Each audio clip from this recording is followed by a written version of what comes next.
주의 곁에 있을 때 마음이 든든하오니 주여 내가 살 동안 인도하여 주소서.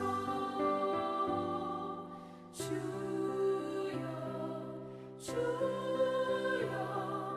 나를 인도하소서.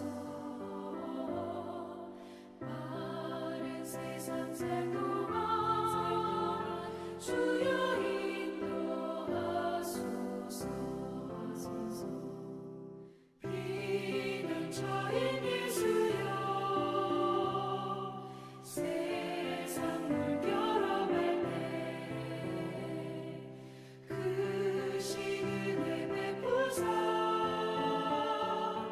나를 숨겨주소서. 주여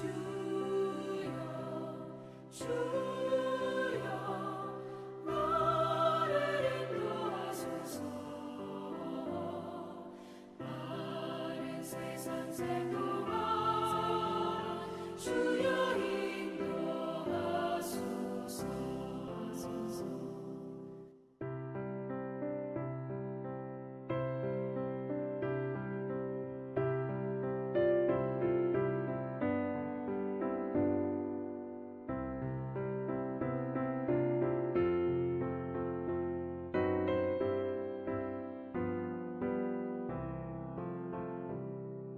세상 풍파 지난 후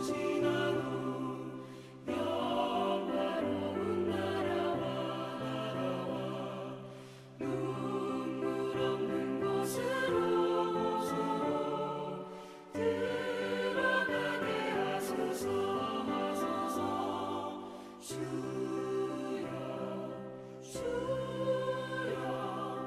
나를 인도하소서.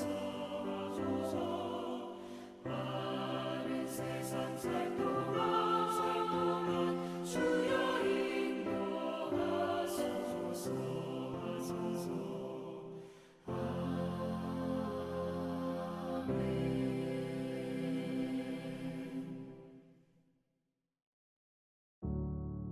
스가랴 8장 1절에서 17절. 만군의 여호와의 말씀이 임하여 이르시되 만군의 여호와가 이같이 말하노라. 내가 시온을 위하여 크게 질투하며 그를 위하여 크게 분노함으로 질투하노라. 여호와가 이같이 말하노라. 내가 시온에 돌아와 예루살렘 가운데 거하리니 예루살렘은 진리의 성읍이라 일컫겠고 만군의 여호와의 산 성산이라 일컫게 되리라. 만군의 여호와가 이같이 말하노라. 예루살렘 거리에는 늙은 남자들과 늙은 여자들이 다시 앉을 것이라. 다 나이가 많으므로 저마다 손에 지팡이를 잡을 것이요 그 성읍 거리에 소년과 소녀들이 가득하여 거기에서 뛰놀리라. 만군의 여호와가 이같이 말하노라.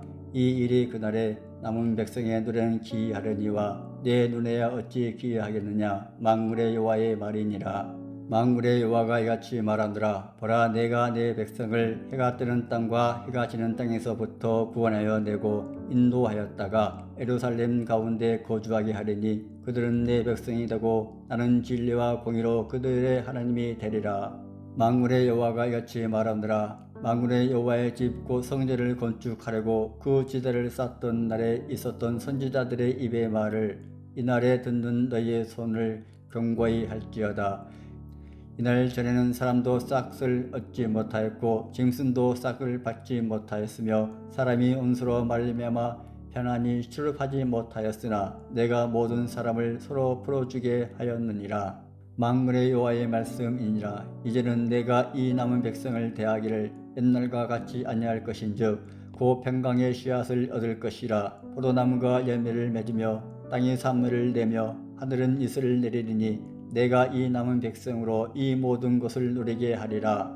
유다 족속아 이스라엘 족속아 너희가 이방인 가운데서 저주가 되었었나니 이제는 내가 너희를 구원하여 너희가 복이 되게 하리니 두려워하지 말지니라. 선을 공고히 할지니라.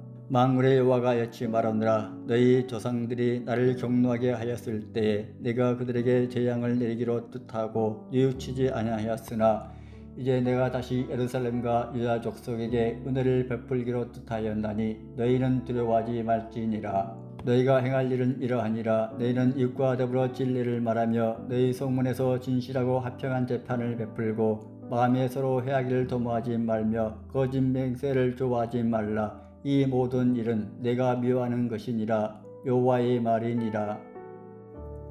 할렐루야. 오늘은 스가랴 8장 1절에서부터 17절 말씀을 질투하시는 하나님이라는 주제로 함께 은혜를 나누겠습니다. 하나님께서는 왜 이스라엘 백성들을 다시 회복시키실 수밖에 없는지를 오늘 선언해 주시는데요. 그 이유는 이스라엘 백성들의 자격이나 노력 때문이 아니라 하나님의 백성들을 포기하지 않으시는 하나님의 일방적이고 맹렬한 이 질투하시는 사랑 때문이었음을 말씀해 주십니다. 1절에서부터 8절을 보시면 특별히 2절에서 하나님께서는 이렇게 말씀하십니다. 만군의 여호와가 이같이 말하노라. 내가 시온을 위하여 크게 질투하며 그를 위하여 크게 분노함으로 질투하노라. 여러분, 여기에서 질투는 우리 인간의 시기심이나 그러한 질투와는 근본적으로 다른 오직 여호와 하나님의 언약 관계에 기초하는 거룩한 열심을 말씀하고 계십니다. 그러므로 하나님의 백성을 하나님께서 회복시켜 주시겠다라는 말씀을 오늘 선포해 주고 계시죠. 그래서 3절은 하나님의 임재의 회복을 약속해 주시고 또 4절에서부터 5절 말씀은 공동체의 회복에 관하여서 말씀해 주십니다. 그리고 7절을 통하여서 백성들이 회복될 것이다 라고 약속해 주십니다. 이 하나님의 회복의 약속은 오직 여호와 하나님의 주권적인 열심에만 근거하는 겁니다. 그러므로 오직 하나님의 은혜이죠. 우리의 구원과 회복은 우리 인간에서부터 시작하는 것이 아니고 오직 우리를 향한 하나님의 언약적인 사랑, 마지막까지 포기하지 않는 하나님의 질투에서부터 시작되는 줄로 믿습니다. 이제 슬픔의 금식을 기쁨의 절기로 바꾸시는 하나님의 새로운 시대가 열 것을 말씀해 주십니다. 그래서 13절을 보시면 유다 족속아 이스라엘 족속아 너희가 이방인 가운데서 저주가 되었으나 이제는 내가 너희를 구원하여 너희가 복이 되게 하리니 두려워하지 말지니라. 손을 견고히 할지니라 라고 선포해 주십니다. 하나님의 은혜와 사랑 가운데에서 이 금식의 구체적인 변화는 이제 복의 모든 근원이 된다는 것입니다. 우리 모든 상황을 근본적으로 바꾸는 능력은 하나님의 임재에 있음을 선포해 주시는 것이죠. 여러분, 우리의 삶에 주님이 함께 하시다라는 것은 주님께서 우리 삶에 복을 주신다라는 것을 잊지 마시길 바랍니다. 오늘 하루를 시작하면서 주님이 주신 그 은혜 가운데서 우리가 살아가며 승리하시길 바라겠습니다. 14절에서부터 17절을 보시면 그렇다면 이제 복의 통로로 살아갈 우리 백성들의 의무는 무엇인가? 그래서 16절과 17절에서 말씀을 보시면 너희가 행할 일은 이러하니라. 너희는 이웃과 더불어 진리를 말하며 너희 성문에서 진실하고 화평한 재판을 베풀고 마음에 서로 해하기를 도모하지 말며, 즉 진리를 말해야 된다는 것이죠. 우리가 그리스도의 은혜로서 이제 복의 통로로 살아간다는 것은 우리가 하나님의 그 언약의 관계 안에서 온전히 하나님의 말씀을 선포함을 넘어서서 그 관계 속에서 진실하고 또 믿음의 사람으로 나아가라는 것입니다. 두 번째는 화평을 이루는 것, 즉 샬롬을 통하여서 진실로 언약 가운데에서 오직 하나님의 은혜 가운데서 공동체에 깨어진 관계를 회복하고 또한 그 하나님의 통치가 우리 삶 속에서 이루어지기를 바라고 나아가야 된다라고 성경은 말씀해 주고 있습니다. 여러분, 우리의 모든 희망과 우리의 모든 능력은 오직 여호와 하나님께만 있고 또한 이 여호와 하나님의 사랑은 우리의 공로가 아니라 질투하시는 하나님의 그 은혜를 통하여서 우리에게 주어지는 줄로 믿습니다. 우리를 포기하지 않는 그 하나님의 사랑이 죄로 무너진 우리를 다시 찾아오셨고, 하나님의 그 사랑의 능력이 우리 슬픔을 기쁨으로 바꾸시며, 하나님의 그 은혜가 우리를 저주가 아닌 복의 통로로 삼아 주셨음을 믿으며, 오늘 하루도 예수 그리스도의 이름으로 승리하며 나가는 복된 하나님의 성도님들 되시기를 주님의 이름으로 축복하고 기도합니다. 우리 함께 기도하겠습니다.